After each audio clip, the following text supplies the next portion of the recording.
Hello everyone, welcome to my channel. In today's session also we will be continuing with the chemical properties of aldehydes and ketones, and I hope you are understanding whatever we have been discussing. Reduction of carbonyl group, that is CO group.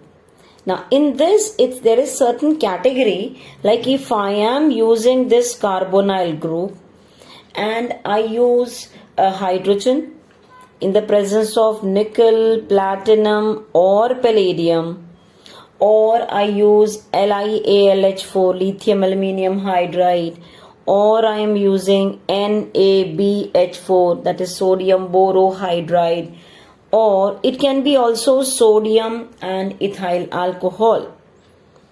Right? So if I use any of these reducing agents, if I am using any of these reducing agents, then in all the cases I will be getting alcohol. I'll be getting alcohol. So these are the number of the reducing agents which can be used to prepare alcohol.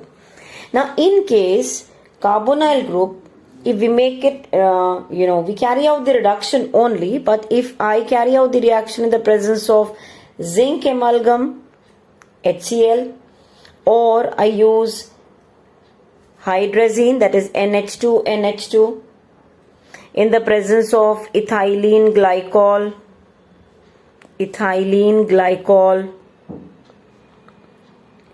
and KOH, or I use HI, red phosphorus, then in all these cases I am getting alkane. In all these cases, I am getting alkane. Okay. Now, this is a very important reaction, zinc amalgam and HCl. If this is used, it's a name reaction. It is called Clemmensen's reduction reaction. Clemmensen's reduction. The next one, that is with the hydrazine, ethylene glycol, KOH, if you are heating it, what we get is, the name of the reaction is Wolff-Kishner's reduction reaction. Wolff-Kishner's reduction reaction. Okay. Now in today's session we will be talking only about carbonyl group 2 alcohol, because I will be talking about its mechanism also. So this is the basic view, it's quite important to understand carbonyl group 2 alcohol with the same number of carbon atom. Carbon atom will not change. If I use any of these reducing agents, I'll be getting alcohol. Carbonyl group, if I use any of these reducing agents, I'll be getting alkane. Okay, so this set I will be discussing in today's video. Now let's begin with.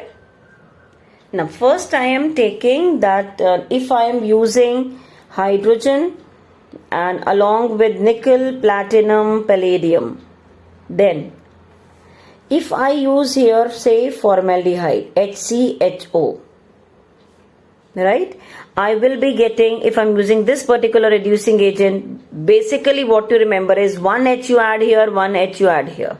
So what will you get here? If I add H here, it will become CH3OH. That means what I am getting is methyl alcohol. That means if formaldehyde I am taking in the presence of this catalyst, I'll be getting methanol. Instead of formaldehyde, suppose I use acetaldehyde. This is acetaldehyde, same reducing agent. If I use add H here, what will I get? CH3, CH2OH. That means ethyl alcohol. 1 carbon aldehyde, 1 carbon alcohol. 2 carbon aldehyde, 2 carbon alcohol. If I use 3 carbon, that means if I am using say ketone, acetone, in the presence of same reducing agent, then add 1 H here, add 1 H here. What you will get is CH3, CH. This will be now OH and this is CH3. So that means if I am using formaldehyde, I am getting 1 degree alcohol. If I am using acetaldehyde, I am getting 1 degree. 1 degree alcohol means OH is attached to primary carbon atom. This is OH attached to secondary carbon atom. So this is secondary alcohol. What if to prepare 3 degree?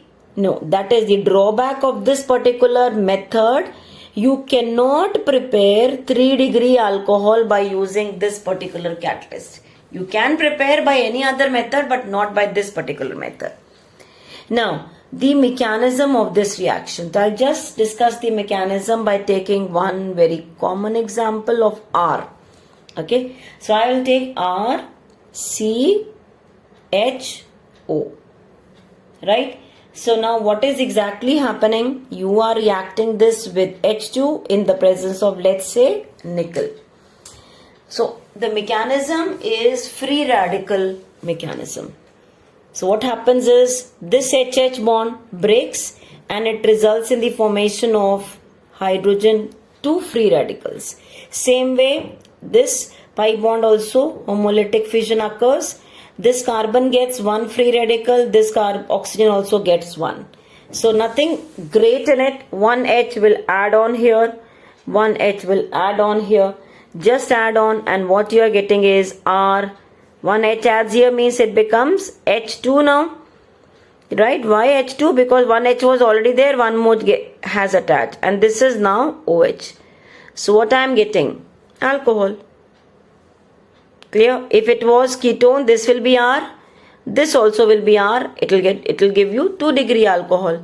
So which mechanism it is following? It is following free radical mechanism. Free radical addition is occurring, in fact. Did you follow this?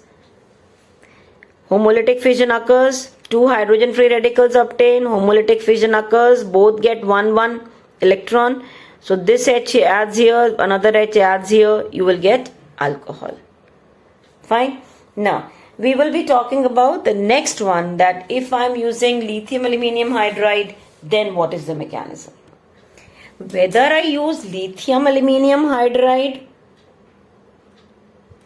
or I use sodium borohydride, what is the main function of them? They provide hydride ion. They give you H minus. So how are they giving actually? This is having Li plus and AlH4 minus. This is having Na plus and BH4 minus.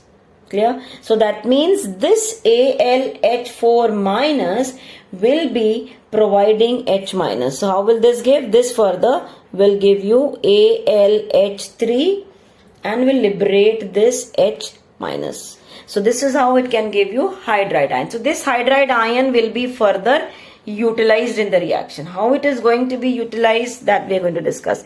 Same way here, this BH4 minus will give you BH3 and H minus. Now out of two, which one is a better reducing agent? Obviously LiAlH4. Why LiAlH4? Because you have studied in the P block elements that in this Al is bigger in size. When Al is bigger in size, obviously this AlH bond will break faster than boron. Boron is smaller in size, so boron and H bond will be stronger comparatively. So out of these two, LiAlH4 is a better reducing agent. This is a better reducing agent. But even then, we prefer using this just because it is costly. It's given in NCERT also. LiAlH4 is not preferred. Why? Because it is costly. But otherwise, which is effective, we will say LiAlH4 is effective because AlH bond is bigger. The bond will break faster. When it is breaking faster, obviously it is going to give H minus more readily. Now we will discuss mechanism of how LiAlH4 is carrying out the reduction. Now the mechanism, I am taking here RCHO. That means I have taken aldehyde.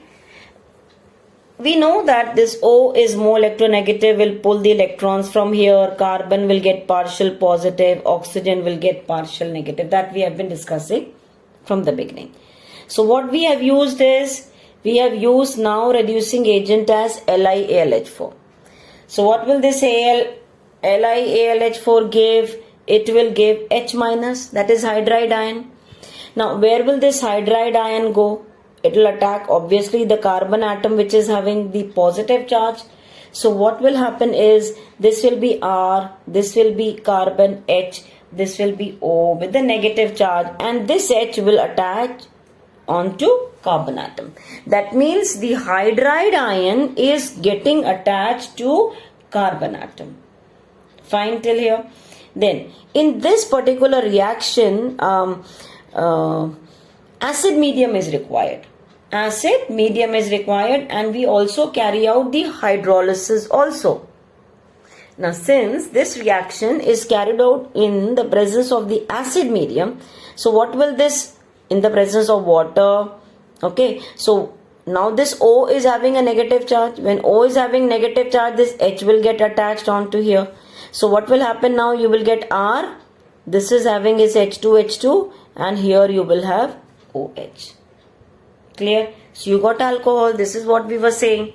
So remember one very, very important thing. In this also, carbon and oxygen both are getting hydrogens. Remember one thing, hydride ion from this lithium aluminium is attacking carbon atom, and the acid medium H plus is attacking O. Fine, this is very, very important thing. H minus is attacking the carbon atom, and acid medium ka H plus is attacking O. Fine. Now, sometimes you are given such reaction like, some application we are discussing. Suppose you have some reaction like this, CH3, CH, where you have alcohol, you have that ketone as well, and this is CHO. Yeah, instead of this, let me take this as aldehyde. Okay, this is double bond, CHO. Fine, I hope you followed what I've written. CH3, CH, double bond, CH, single bond, CHO. Okay, this is CHO. Let me write down once again only. It is CH3, CH, double bond, CH, CHO. And this is, the question is, you are carrying out the reduction in the presence of H2, nickel or platinum or whatever, or in second one the option is this, we are carrying out with this. What will be the product in each case? Just think over. Now, one very important thing is there is a double bond also present. When there is a double bond also present, we always think that double bond also will be reduced. That means here also you will get alkane. Remember one thing, if you have nickel, platinum and hydrogen, you also reduce the double bond. You will write CH3, CH2, CH2, CHO. You will write down, this will be now alcohol, not CH2 now, this will be alcohol. Instead of this aldehyde, you will have alcohol and the double bond also will go. But in case it is LiAlH4 or sodium borohydride, you will write down the product as CH3, CH, double bond, CH, CH2, OH. Now that means in this case, if I use LiAlH4, the double bond will not be touched. It will remain as such. You are not going to disturb this. Is it clear? So please remember, how do you write down the product for, the each one. Fine. So please practice whatever we have discussed in this lecture, and in the next lecture we will be discussing about the carbonyl compounds reduction to alcohols, to hydrocarbons. Sorry, alcohol we have completed. To hydrocarbons we are going to discuss, that is Wolff-Kishner, Clemmensen reduction and oxidation, and all we'll be discussing in the upcoming videos. Thank you for watching.